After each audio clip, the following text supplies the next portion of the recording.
worship, church. Goes to the side, so heaven is real, and death is alive. Oh, I hear voices of angels above, singing as one. Hallelujah, holy, holy, God Almighty, the great I am.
regulation for me.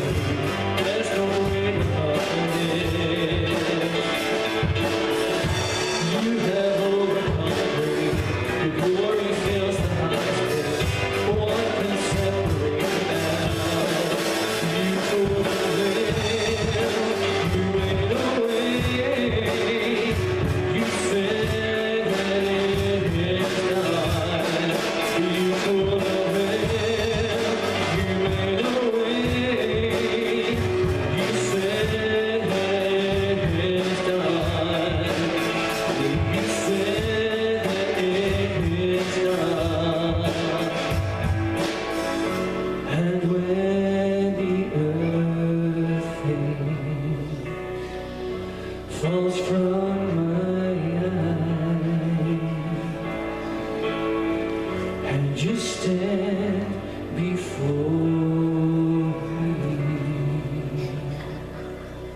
I know you love me. I know you love me.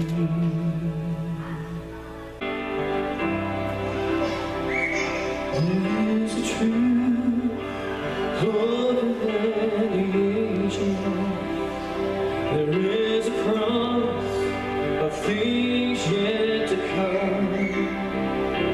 There is one born for our salvation, Jesus. There is a light that overwhelms the darkness. There is a kingdom that forever reigns.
So a little bit changed since the last time that I did this. I have partners that help me.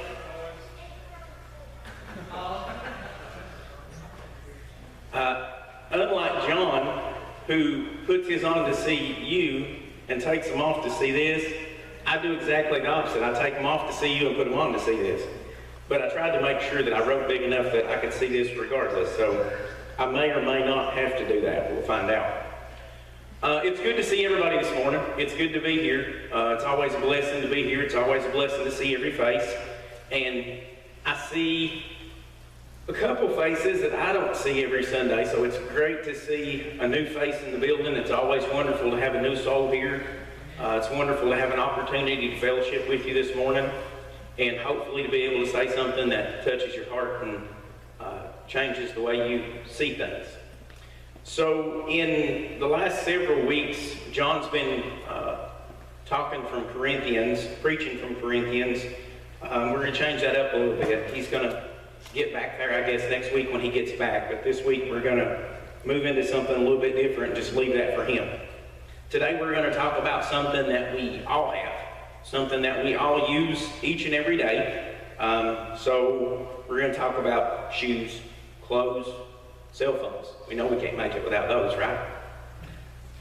No. We're going to talk about excuses, because we have our pockets full of those every day. No matter where we are or what we have to do, we've always got an excuse for why we can't do exactly what we should. Sometimes we use them as reasons to avoid things. We use them as reasons not to do things that we don't want to do, not to be places that we don't want to be. We use them as crutches. We use them as tools. We use them as excuses.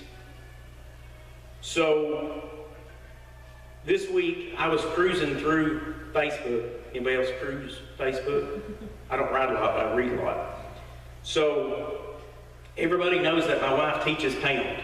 So she's always putting these little things up on her pound page. And she put this little thing up, and I read it, and she didn't have any idea really what I was talking about today. But when I read it, I thought, oh, yeah, thank you. And I don't know if she did it or the Lord directed her to put it there, but when I read it, it was like, that's mine, I have to have that. So Terry couldn't exactly get the same slide that she posted, but we found one a little bit like it. Be stronger than your excuses. That's kind of hard sometimes. Because it's really easy to come up with excuses, but sometimes it's really hard for us to come up with a reason not to have one. So, what's your excuse today? Excuses give us a reason to settle for less than God's best for us. God gives us every opportunity, and we come up with every excuse in the world as to why we can't be at church, why we shouldn't be standing up here talking, why we shouldn't be sitting in those pews or in those chairs every Sunday morning. We always blame somebody else for what's going on. It's always somebody else's fault, right? Couldn't be ours, because we always do our 100% very best, right? Not usually. We usually have an excuse as to why we can't do our very best. Probably on a good day, we're lucky if we give 75%. That's probably an impressive day. We're afraid. We're afraid that somebody else is going to look at us and say, well, look at that person, look what they're doing. We're going to step outside our comfort zone and do something that we don't feel like we should be doing, or be somewhere that we don't feel like we should be, or talking to somebody that we don't feel like we should be talking to. I wasn't feeling that well. I was tired. I didn't understand. I didn't really have time.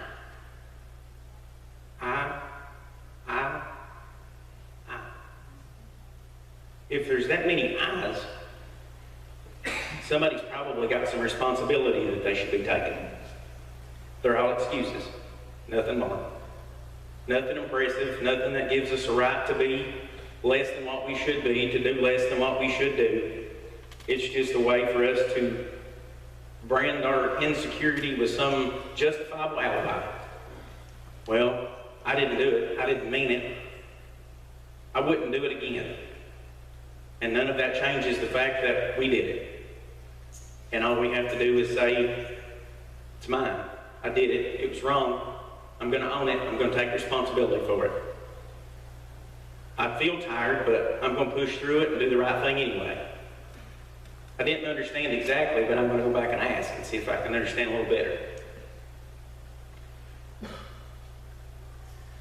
We declare what we choose to be.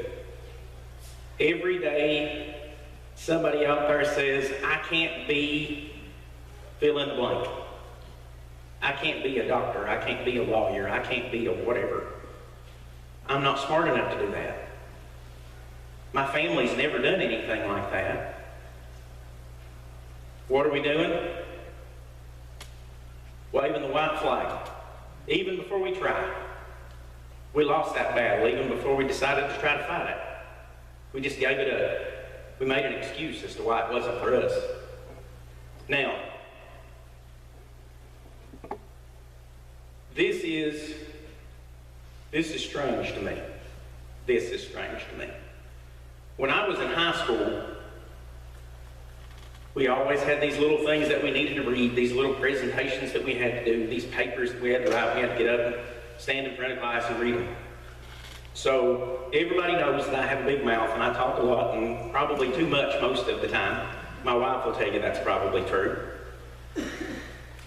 But when I was in high school, I was that kid that was sitting way in the back row, kind of hunkered down in my seat, hoping that the bell would ring before they got to me.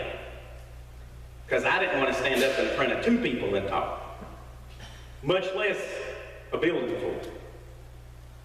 Now, the first Sunday that I was asked to get up here,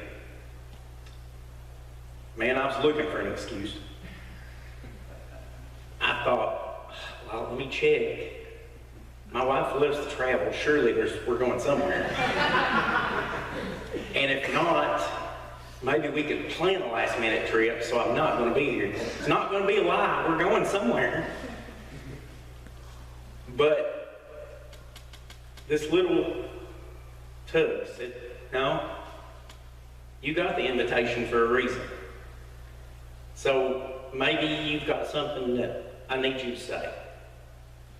And I don't know if I've had anything to say that made a difference or touched somebody, but I think that's something I have or do or the Lord's going to put on my heart to say is going to be a difference for somebody. Now, excuses aren't really a special concept. We didn't come up with them 2 years ago. It's not the newest, greatest invention. Excuses have been around since Genesis. In Genesis chapter 3, verses 12 and 13, after Eve had eaten the forbidden fruit, verse 12 reads, the man said, the woman you put here with me, she gave me some fruit from the tree and I ate it. Then the Lord God said to the woman, what is this you have done? The woman said, the serpent deceived me and I ate it. Now, in verse 12, the man said, it wasn't me, it was her. Excuse number one. And in verse 13, the woman said, well, I did it, but the serpent said it was okay.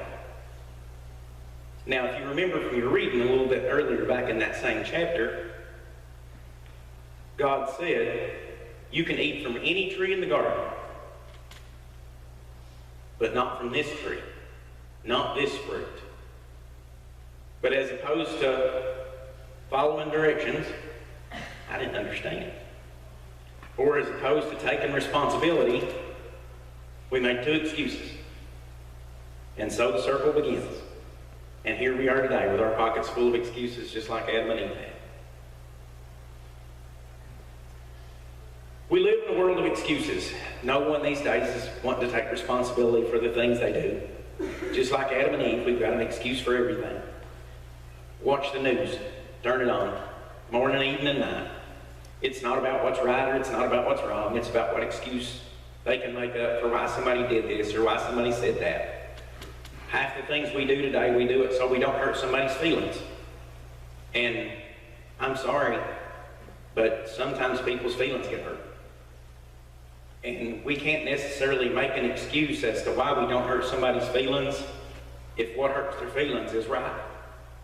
If we're doing the right thing and we're saying the right thing and we're following the right path, just because it hurts their feelings doesn't make it wrong. And it doesn't justify us making an excuse as to why we tolerate it or why we say it's okay.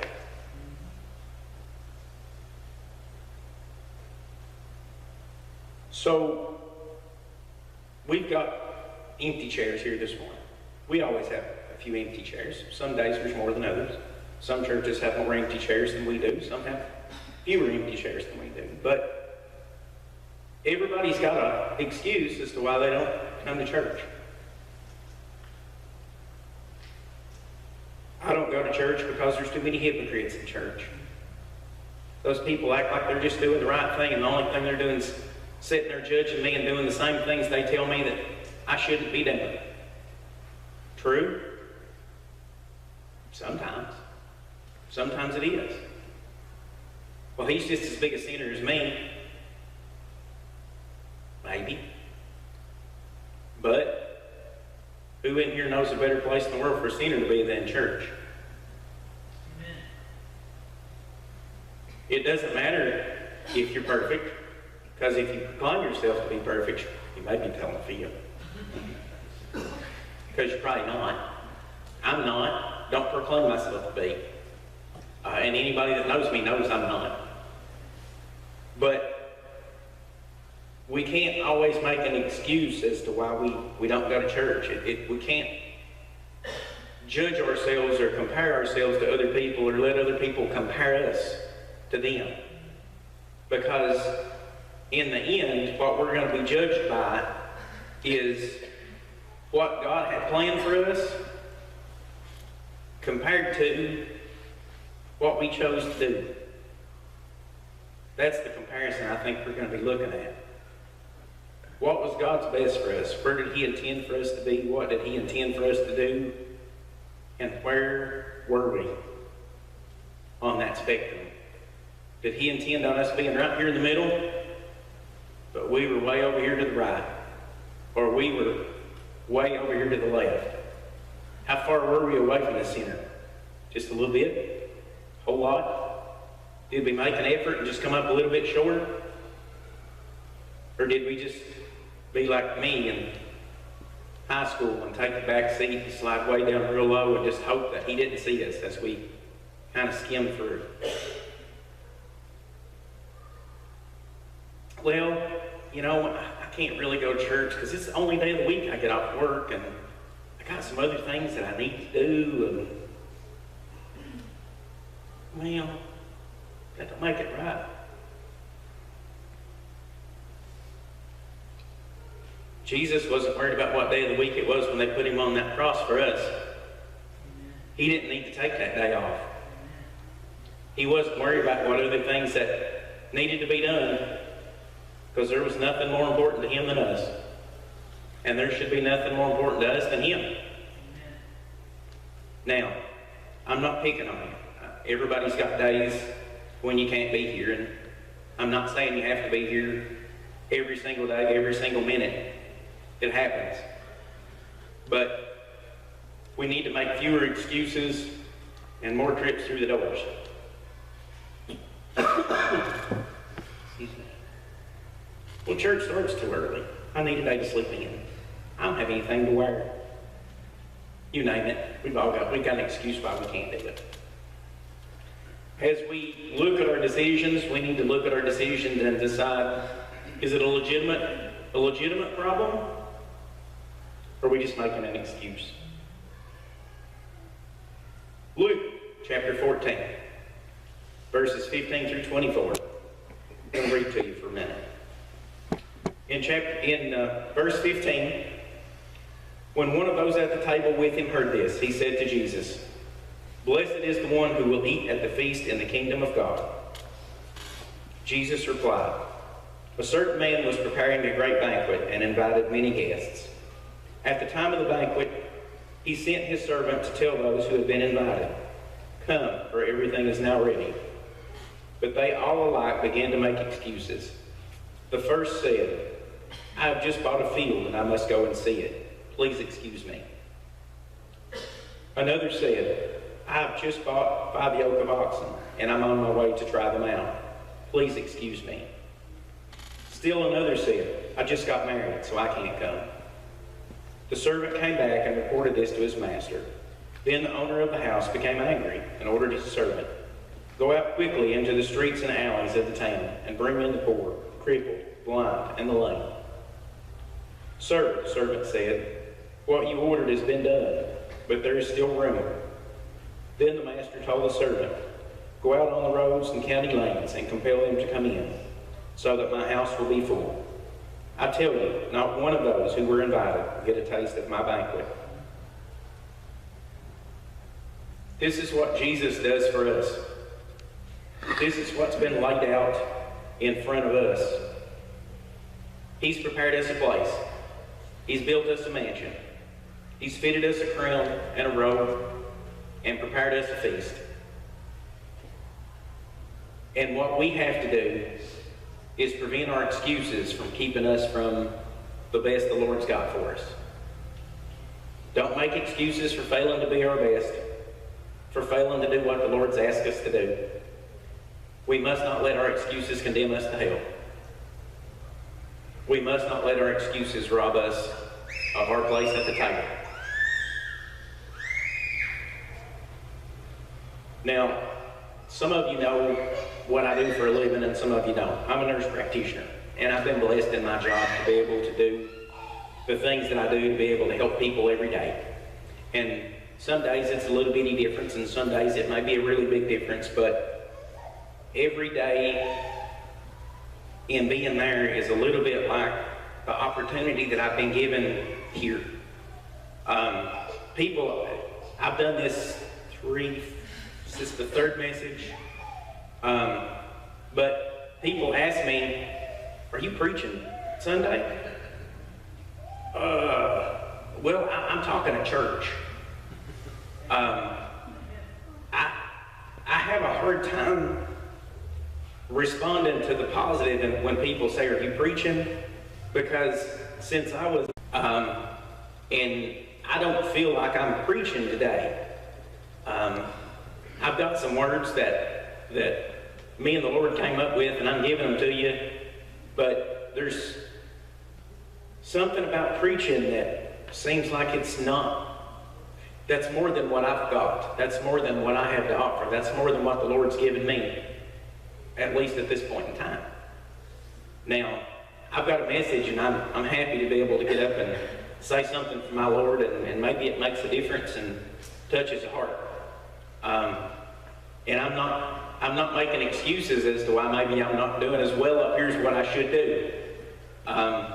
But sometimes we take a little more credit for things than what may necessarily be due to us. And maybe at the men's meeting Friday night, when we talk a little bit more about being humble, we can take hold of that a little bit more.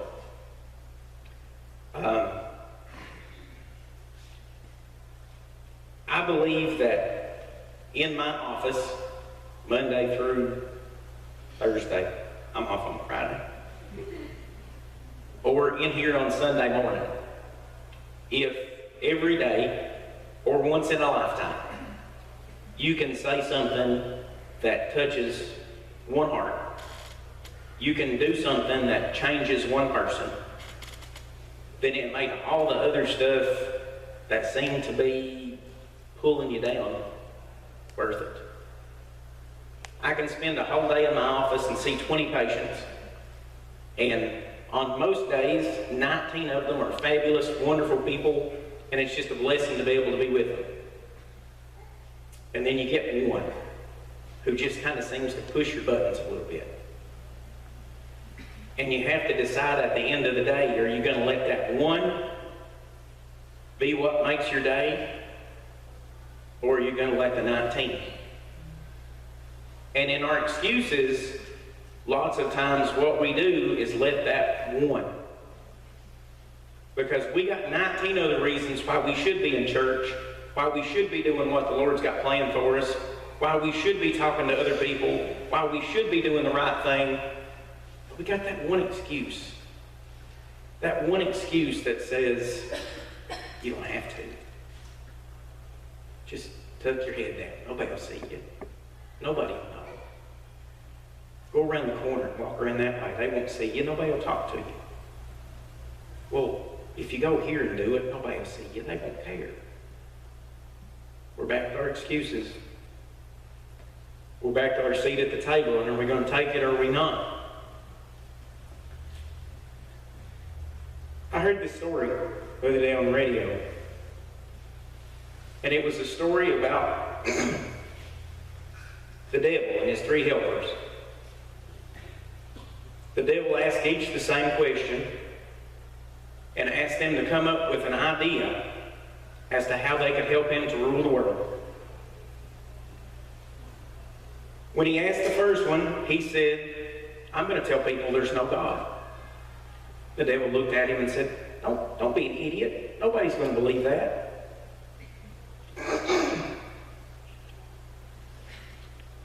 He moved on to the second one, and he said, what are you going to do? He said, well, I'm going to tell people there's no heaven, there's no hell.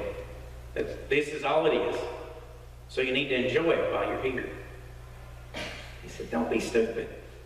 People aren't going to believe this is all they have. So he went to the third one a little bit disappointed, and he said, so what are you going to do? How are you going to help me to rule the world? And he said, it's easy. I'm just going to tell people there's plenty of time.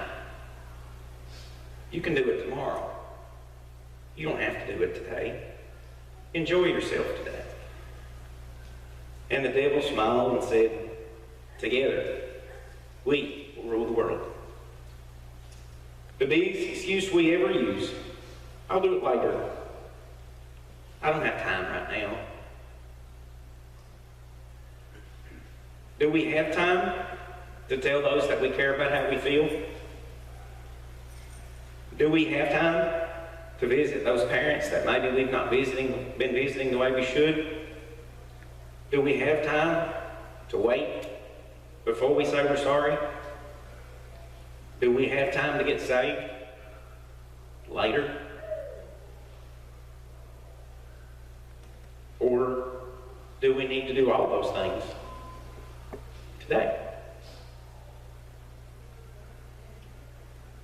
It's all about how many excuses you got in your pocket, I guess. It's all about what you decide you want to do and where you want to be. Is today your day? Will tomorrow be too late? Since I was a little bitty boy, I've always heard, don't put off till tomorrow what you can do today. Because you may not get the opportunity to do it then. You may not get the opportunity to say it then. You may not get the opportunity tomorrow to be what you could have been today. Now, sometimes I talk a lot, sometimes I talk a little, and sometimes I'm long-winded. More often than not, so maybe you all got a blessing today by the fact that I'm not so long-winded.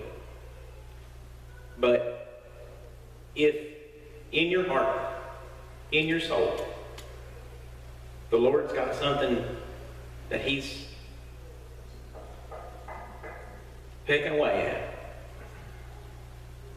if He's knocking, open the door. Let Him in. If you've got an invitation, whether it's to sit in that chair, stand up here, or kneel right there, don't put it off till tomorrow. Don't do it next Sunday. Do it today.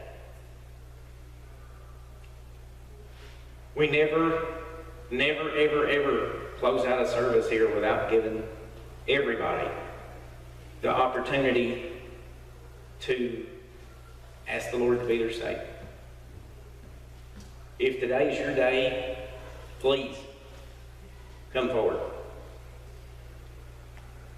It's easy, and you don't need excuses. Don't need any. Admit that you're a sinner. Believe that Jesus Christ came to this earth, was born of a virgin, was crucified for your sins, was resurrected 3 days later, and sits at the right hand of the Father today, intervening for you and for me and all of us. Believe that more than anything, every sinner that's outside those doors, he wants them to walk through the back. Because that's what I believe. Ask him to come into your heart, be your Lord and Savior.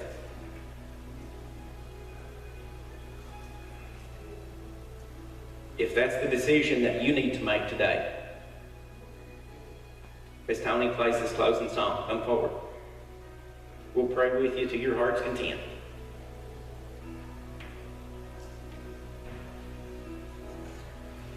Let's all stand.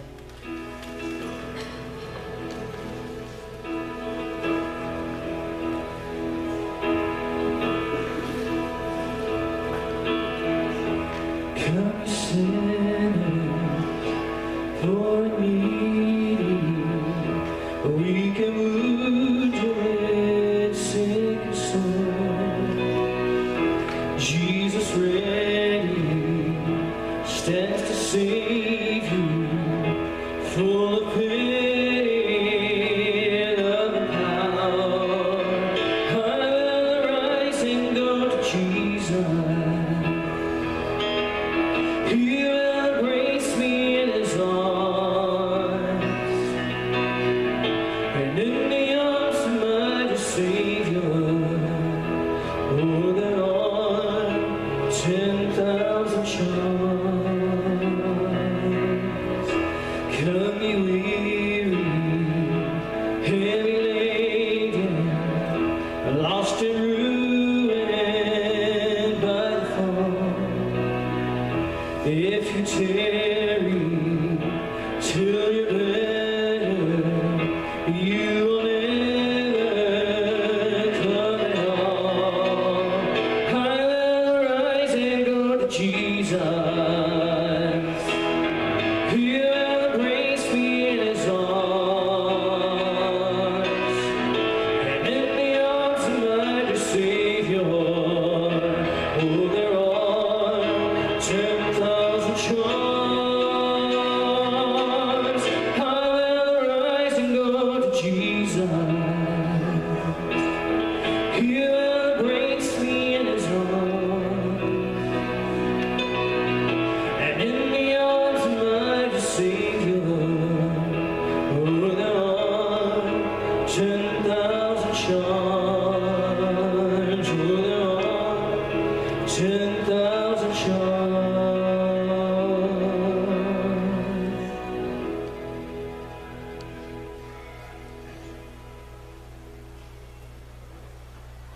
Well, it's been great to be here with you this morning. It's always great to be with you every Sunday morning.